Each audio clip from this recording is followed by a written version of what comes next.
today? My goal is to tell the truth. My goal is to allow Alvin Bragg and his team to do what they need to do. I'm just here to answer the questions. Donald Trump's former attorney and fixer, Michael Cohen, testified before a Manhattan grand jury today for more than 3 hours in the investigation over a hush money payment Cohen arranged to porn actress Stormy Daniels on Trump's behalf days before the 2016 presidential election. Now, while it was Cohen's first time in front of this grand jury, he has met with prosecutors at least 20 times during the investigation, preparing for this day. He told reporters that he will be back on Wednesday to continue testifying. It comes as Manhattan District Attorney Alvin Bragg is said to be closing in on a decision whether to indict Trump, which could be an historic first against a former president. Bragg's office has extended an invitation to Trump to testify before the grand jury as well. But after meeting with his legal team over the weekend, Trump, not surprisingly, has decided to RSVP no. In fact, in pure Trump fashion, his lawyers are now calling for an independent investigation into that very same DA's office, claiming prosecutors have weaponized the office in its years-long investigation of Trump. Joining me now is Lisa Rubin, MSNBC legal analyst, and David Cay Johnston, founder of DCReport.org and author of The Big Cheat, How Donald Trump Fleeced America and Enriched Himself and His Family.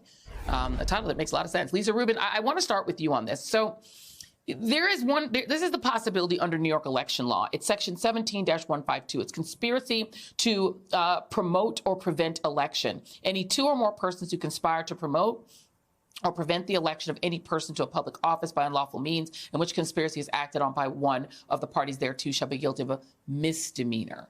Is that what Trump is facing? Is he facing a misdemeanor? Because Michael Cohen went to prison for this. No, and I realize that, Joy. Michael Cohen did go to prison. This is a possible statute that the New York DA's office could use to bump up the falsification of Trump's business records to a felony. The falsification of business records statute says if you falsify your business records to further another crime or to conceal it, that itself can be a felony. And that underlying crime does not itself have to be a felony. So it's one of these 1 + 1 = 2 situations. I've speculated that one of the crimes they might be looking at is the one that you just cited, section 17-152. It's not a conventional campaign finance violation. Rather, it's about a group of people coming together to promote somebody's election through unlawful means. And I've speculated those unlawful means is Michael Cohen's bank fraud. He got a home equity loan to pay off Stormy Daniels. That, as we know, was fraudulently obtained, Joy. And just stay with you for a second, Lisa. Joe Tacopina was out talking today, Trump's lawyer this morning, and he said, well, the issue is these were personal funds that were used, so it's not a contribution.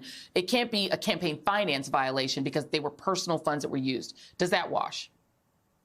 I don't think so. But more importantly, if this is the theory that the DA's office is thinking about, it's never, they're not conceptualizing it as a campaign finance violation in the first place. One of the unique features of going this route is that you don't have to have the debate about whose funds were these and is it a federal violation or a state violation. You can characterize this as a violation of state law through and through, and perhaps indict Trump that way rather than having the debate about campaign finance law.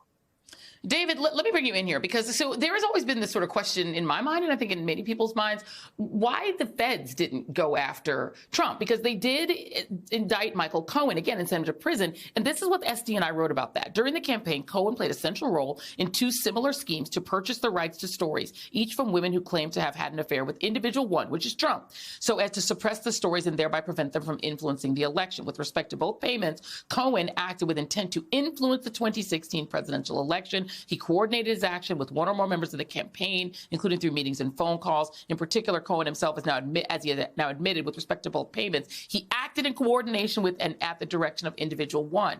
So he was prosecuted for that. There's also now some evidence that this prosecutor, this state prosecutor, is squeezing Allen Weisselberg, who Cohen testified under oath was in the room and was told with him to figure out how to pay Stormy Daniels. Do you think Weisselberg, you're reporting on this family, it's very second to none, is squeezable because he's already gone to jail for Trump? Well, that's a really good question because Allen is a wholly owned subsidiary of Donald's Mind and has been for 50 years. I think the reason the Justice Department didn't pursue the Michael Cohen case, which looks like a slam dunk, is that they didn't see it as being the biggest case to bring if you're going to go after a former president. On the other hand, Alvin Bragg, decided not to go the RICO route, which I thought was a very smart move, Article 480 of the New York penal laws.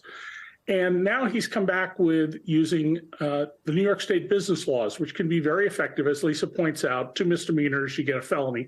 And his own efforts now by Trump's lawyers are going to be to say, oh, this is all illegitimate.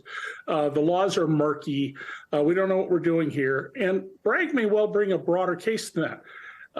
Weisselberg is right now in jail. He has an agreement that he has to fully and faithfully testify. I don't think he did that in his own trial, the one for the Trump Organization and himself, but he didn't flake out either completely.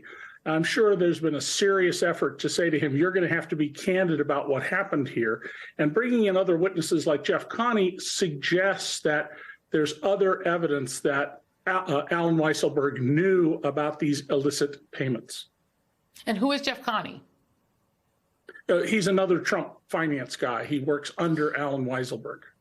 So if they're now starting to zero in on the Trump Organization as being a part, David, of pulling together this scheme, so are you saying the pressure on the organization will be a way to make Trump pay for it? Because it seems to me that if you and I agree that I'm going to go rob a bank and give you the money, we both supposed to go to jail, not just me.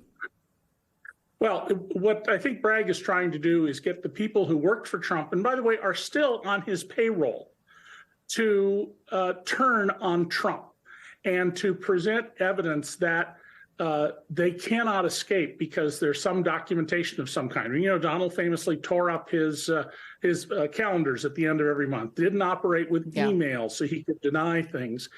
But people on his staff have been called in to testify. And so I think the effort is going to be to build to the jury a solid case that, of course, this is what happened, and to show, if anything, that Alan Weisselberg is trying to curry favor with Donald if his testimony is less than candid. Right. Well, we shall see, because nobody can get pardoned if this is a state case. Lisa Rubin and David K. Johnston, thank you both very much.